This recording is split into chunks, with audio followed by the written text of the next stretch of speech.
500 জন কর্মী আপনি বললেন যোগদান করেছেন, কি বলবেন? বর্তমানে সিপিএমের যে অবস্থা, সিপিএমে আর থাকবে না, পুরো বাংলা জুড়ে সিপিএম শূন্য থাকে। আমি এই এলাকার পঞ্চায়েতের সদস্য রিঙ্কু নস্করের নেতৃত্বে এখানে প্রায় 130 জন মতো সিপিআইএম কর্মী আজকে যারা দলে যোগদান করলেন, তাদের আমরা দলের পক্ষ থেকে ধন্যবাদ জানাচ্ছি। এবং আগামী দিনে ইতিমধ্যে তারা বলেছেন যে মমতা বন্দ্যোপাধ্যায়ের যে উন্নয়ন, সেই উন্নয়নে সামিল হওয়ার জন্য, তার এলাকায় উন্নয়ন করার জন্য এই যে সিদ্ধান্ত নিয়েছেন, তাদের আমি ধন্যবাদ জানাচ্ছি। এবং আস্তে আস্তে গোটা ভাঙড়ে যে বিরোধী দল যেগুলো আছে, সিপিএম বলি, আইএসএফ বলি, দেখবেন আস্তে আস্তে সবই তৃণমূল কংগ্রেসে যোগদান করবে এবং আগামী দিনে ভাঙড়ের উন্নয়নের সাথে সবাই ঐক্যবদ্ধ হবে।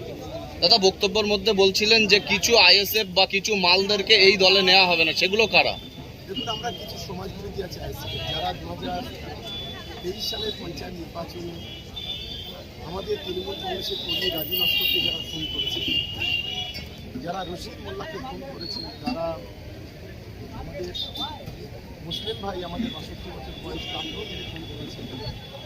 এবং শুধু তাই নয়, আমাদের বামনঘাটা, আমাদের এই দেওতা 2, দেওতা 1 থেকে শুরু করে চালতাবেরিয়া বিভিন্ন জায়গায়, মোটাদি 1 আমাদের কর্মীদের বিভিন্নভাবে কারোর মাজা ভেঙেছে, কারোর হাত পা ভেঙেছে। এই ধরনের বেশ কিছু সমাজবিরোধী আছে, তাদের আমরা দলে নেব না, এটা আমরা সিদ্ধান্ত নিয়েছি। সাধারণ মানুষ যারা আছে, ভাঙড়ের আপামর জনসাধারণ যারা আছে, তাদেরকে একজনও যদি আমাদের দলে আসতে চায়, তাদেরকে ওয়েলকাম।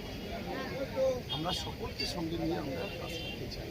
এবং বিশেষ করে ভাঙড়ের লোকসভা নির্বাচনের যে জয়, এটা আমাদের কাছে অত্যন্ত অভূতপূর্ব জয়।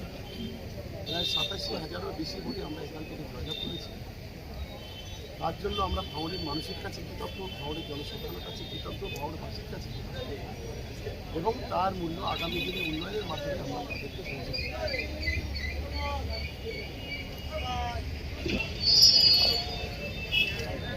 ওই দাদারা হ্যাঁ দাদা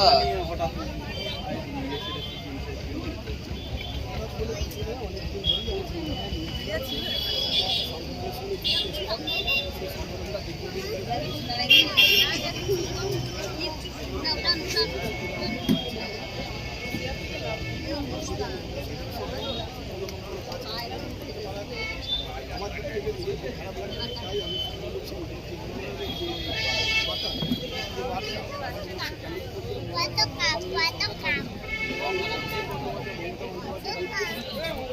কাজের উন্নয়ন মোটামুটি আগে এগিয়ে যাচ্ছে, স্বাধীন করেছে, তার হাত ধরে আমি চাইছি আমার গ্রামে আমার বুঝে উন্নয়ন করে কাজ করতে। আপনার নাম? আপনার পরিচয়? হারান হোসেন। না, পরিচয় আপনার কি হন? আমি ওটা হচ্ছে আমার